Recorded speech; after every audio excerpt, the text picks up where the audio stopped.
Ladies and gentlemen, you know, we hear all the time that we're supposed to be kind, be nice, be sweet, smile at everybody. And yes, kindness is a good thing. It's a powerful thing. But can I just be real with you today? Kindness without boundaries is not kindness, it's weakness. And there's a big difference. Some of us think that being a good person means we have to say yes to everybody. We think it means we have to help everybody, fix everybody's problems, answer every phone call, show up at every event, lend money every time someone asks, listen for hours while people unload their drama on us, and we just sit there smiling like everything's fine. Then we wonder why we're exhausted, frustrated, and secretly resentful. It's because somewhere along the way, we forgot that kindness must have a backbone. God never intended for you to be a doormat with a smile. He created you to walk in wisdom, to walk in peace, to walk in strength. And strength says, I love you, but no, I cannot do that for you. Strength says, I care about you, but I'm not going to let you manipulate me. Strength says, I am kind, but I am not obligated to let you drain the life out of me.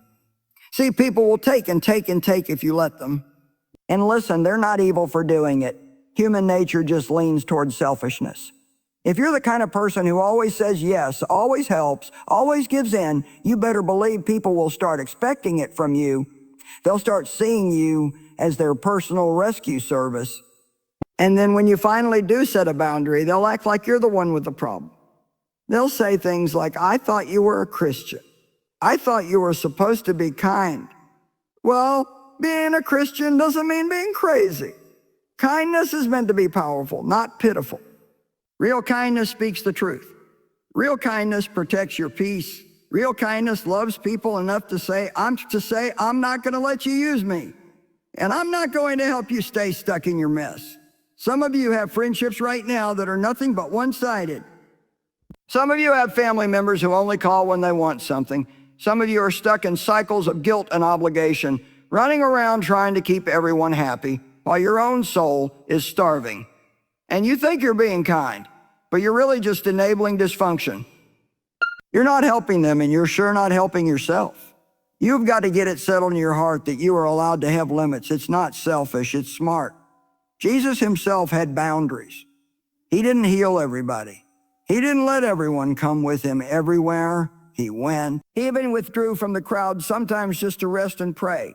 If Jesus needed to set boundaries to stay healthy and focused on his mission, don't you think maybe we do too? Kindness doesn't mean you sacrifice your own sanity on the altar of someone else's expectations. It doesn't mean you say yes when your heart is screaming no. It doesn't mean you stay in toxic relationships just because you're afraid of hurting someone's feelings. And it doesn't mean you allow guilt trips to drive your life off course. If the kindness you're giving is costing you your peace, your joy, your purpose, it's no longer kindness. It's people-pleasing. And people-pleasing is a form of fear. It's trying to earn approval, trying to avoid conflict, trying to keep everybody happy so you don't have to feel uncomfortable. But let me tell you, you can be kind and still be firm. You can be kind and still say no. You can be kind and still choose what's healthy over what's expected. You can be kind and still have a life that you actually enjoy living. You know, it's funny how so many of us think that if we just keep everybody happy, life will somehow be easier. If we don't rock the boat, if we just say yes all the time, if we just stay quiet when we're upset, then maybe people will like us more. Maybe they'll approve of us.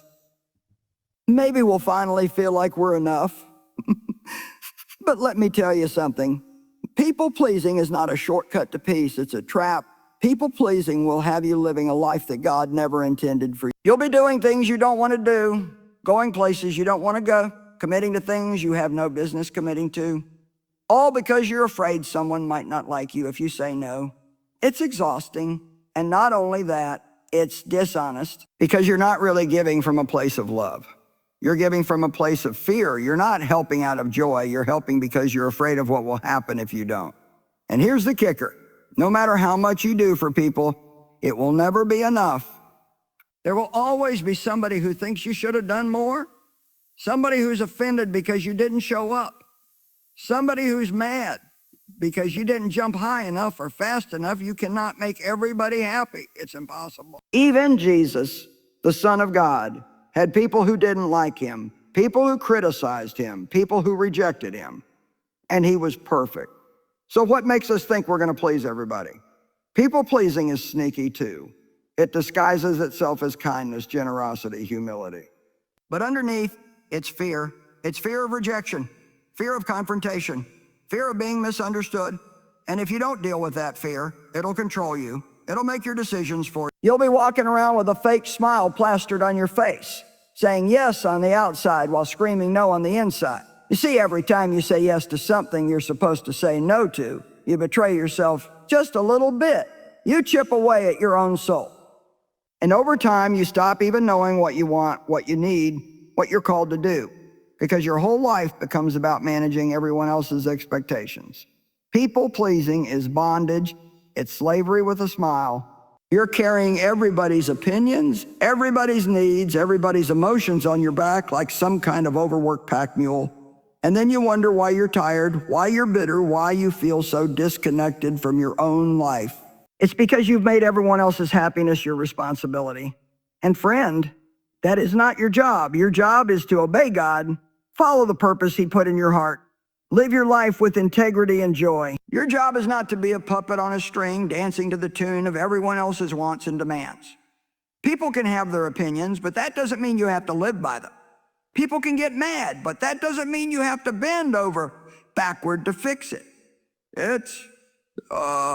People can misunderstand you, and guess what?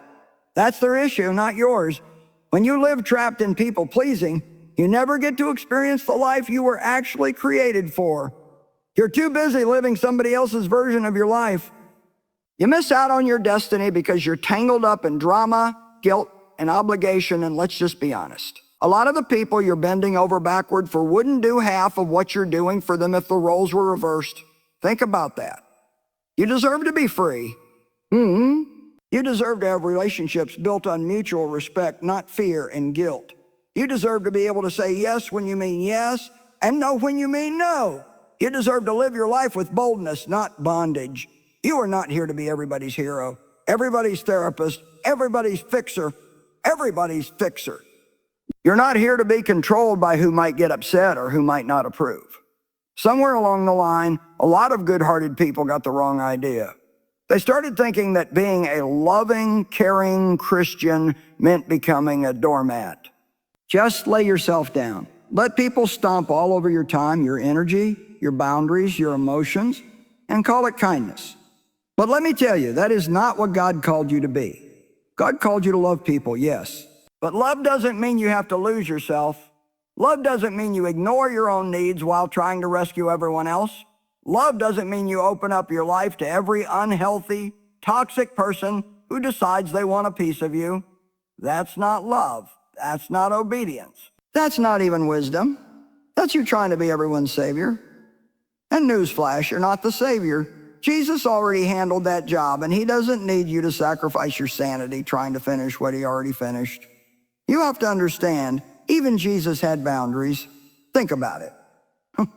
He didn't heal every single person in every single town. He didn't chase after people begging them to believe in Him. He spoke truth. He loved deeply. He served powerfully. But He never let manipulation, guilt, or pressure control Him. He stayed on His mission, and He wasn't afraid to walk away from situations and people when it was time. Some of you are staying in situations that God has already told you to walk away from. You're saying yes when you know in your spirit you're supposed to say no. You're giving and giving and giving and giving until you've got nothing left. And you think you're being obedient. But really, you're just afraid. Afraid someone won't like you. Afraid someone will be mad. Afraid of being misunderstood. But listen, obedience to God is better than approval from people. God didn't call you to live underneath people's expectations. He called you to rise above them. He called you to be bold, to be wise, to be strong, to be discerning. That means sometimes you're going to have to say, I love you, but I'm not going to let you abuse me. I care about you, but I'm not going to stay stuck in this toxic cycle with you. I'm called to love you, but that doesn't mean I have to allow your dysfunction to take over my life.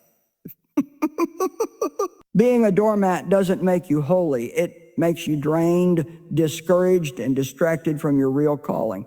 And let's be honest, When you're worn out and resentful because you let people push you past your limits, you're not helping anybody. You're not serving with joy, you're serving with bitterness. You're not giving out of the overflow of your heart. You're scraping the bottom of a dry well. And guess what? The enemy loves it when you live like that. Because when you're exhausted and overwhelmed trying to keep everyone else happy, you don't have the strength to do what God actually put you here to do. You don't have the focus to build what God told you to build. You don't have the energy to dream bigger, to love better, to fight stronger. You're too busy trying to survive. It's time to realize you are not obligated to carry every burden someone tries to hand you. You're not required to answer every call, solve every problem, mend every broken situation. That's not being unkind. That's being wise. That's stewarding your life well. That's honoring the limits God gave you. Yes, serve when you're called. Yes, help when it's healthy. Yes, love with your whole heart. But don't confuse self-sacrifice with self-destruction. You are valuable. You are called. You are here for a reason. And part of walking in your God-given purpose is learning to stand up. Not just for others, but for yourself. You teach people how to treat you by what you allow. You set the tone for your relationships by the standards you enforce. You show people how much you value yourself by the way you refuse to settle for disrespect, dishonor, and dysfunction masquerading as love. One of the most precious things God gives us, besides His grace and mercy, is time and energy. Every single day, you wake up with a limited amount of both. You only get 24 hours. You only have so much strength, so much focus, so much emotional bandwidth. And what you do with it matters. How you spend your time, where you invest your energy, what you pour yourself into, it all determines the direction your life is heading. But too many people treat their time and energy like it's some unlimited resource. They say yes to everything, jump into every crisis, answer every phone call, volunteer for every little thing, attend every event, listen to every long-winded complaint session, and then wonder why they're burned out, stressed out, and completely disconnected from their real purpose. Let me tell you something. Every time you say yes to something God didn't tell you to say yes to, you are robbing yourself of the strength you need for what He did call you to. Every time you allow someone else's emergency to become your emergency, you are stepping out of your lane. Every time you overcommit yourself out of guilt, fear, or the need to be liked, you are spending precious energy on things that don't bear eternal fruit. You have to learn how to steward what God gave you. Stewardship means taking care of something valuable, managing it wisely, guarding it from waste and misuse. And your time and energy are valuable. You don't have to spend it just because somebody demands it. You don't have to waste it on arguments that don't matter, on activities that don't align with your purpose, or on people who drain you dry and then ask for more. Some of you are running on empty, not because God didn't give you enough strength, but because you've been giving your strength to everything and everyone except the things that really matter. You're giving your best to people who don't appreciate it, and giving your leftovers, if you have any, to your dreams, your family, your calling. And deep down, you know it's not right. Deep down, you feel that pull, that tug in your spirit saying, there's more for you. But you're too busy doing what they want to hear what I want. When you don't steward your time and energy well, you live reactive instead of proactive. You're constantly responding to other people's chaos instead of building the life God told you to build. You're running around like a firefighter, putting out everybody else's little fires while your own house is falling apart. That's not noble, that's not godly, that's not wise. That's just misplaced energy. You've got to get a little bit ruthless about protecting your peace. You've got to start asking yourself, is this worth my time? Is this worth my emotional investment? Is this leading me closer to the life I'm called to live? Or is this just another distraction dressed up like a duty? Every yes is a no to something else. When you say yes to that extra project you didn't pray about, you're saying no to rest. When you say yes to another long, draining phone call with someone who never changes, you're saying no to the energy you could have spent on your own growth. When you say yes to every invitation, every request, every favor, every demand, you are saying no to the life you were actually created to live. And guess what? Not everybody is going to understand when you start setting limits. Some people will get mad when you stop showing up for their drama. Some people will accuse you of being selfish when you start choosing your peace over their chaos. Some people will try to guilt you back into the old patterns, the old habits, the old cycles that kept you stuck and stressed out. But you've got to decide who you're living for, people's approval or God's purpose. You are not obligated to exhaust yourself to make everybody else comfortable. You are not required to attend every pity party you're invited to. You are not here to run yourself into the ground trying to meet expectations God never placed on you. Steward your time. Steward your energy. Steward your one precious life like the treasure it is. It's funny how the world measures strength. A lot of people think being strong means being busy all the time, saying yes to everything, being involved in every little thing, and carrying everyone else's load like it's a badge of honor. But real strength, the kind of strength that lasts, the kind of strength that builds something meaningful, is found in your ability to say no. Saying no doesn't make you weak. Saying no doesn't make you mean. Saying no doesn't make you mean. Saying no doesn't mean you don't care about people. Saying no simply means you are mature enough to recognize your limits, wise enough to protect your priorities, and strong enough to endure the discomfort that sometimes comes with disappointing others. Because let's be real, telling people no doesn't always feel good, especially if you're used to being the dependable one, the fixer, the helper, the one who always comes through. There's something inside of us that wants to be the hero, the rescuer, the answer to everybody's problems. But if you live your life like that, eventually you'll realize you've given all your strength away to things that God never even asked you to take on. Real strength isn't about doing everything. Real strength is about doing the right things. It's about knowing what's yours to carry and what's not. It's about recognizing that just because there's a need doesn't mean you're the one who's supposed to meet it. Just because someone asks doesn't mean you're supposed to say yes. Strong people know how to guard their yes. They know how to protect their purpose. They understand that every yes carries a weight. And if you pile too many yeses on your life, eventually you collapse under the pressure. You start showing up half-hearted. You start resenting the very people you're trying to help. You start losing your joy, your focus, your creativity, because you're so bogged down doing things that God never told you to do. Saying no doesn't make you selfish. It makes you a good steward. It keeps you aligned with your purpose. It protects your mental, emotional, and spiritual health so that when God says yes to something, when he gives you a real assignment, you actually have the strength to do it with excellence and passion. And let's be honest, a lot of times the hardest person to say no to isn't even someone else. It's yourself. It's that part of you that wants to be liked. That part of you that's afraid of conflict. That part of you that feels guilty for having needs, for needing rest, for needing space. But growing up, spiritually, emotionally, even professionally, means learning to say no to that inner people pleaser. It means getting comfortable with the idea that not everyone is going to like you.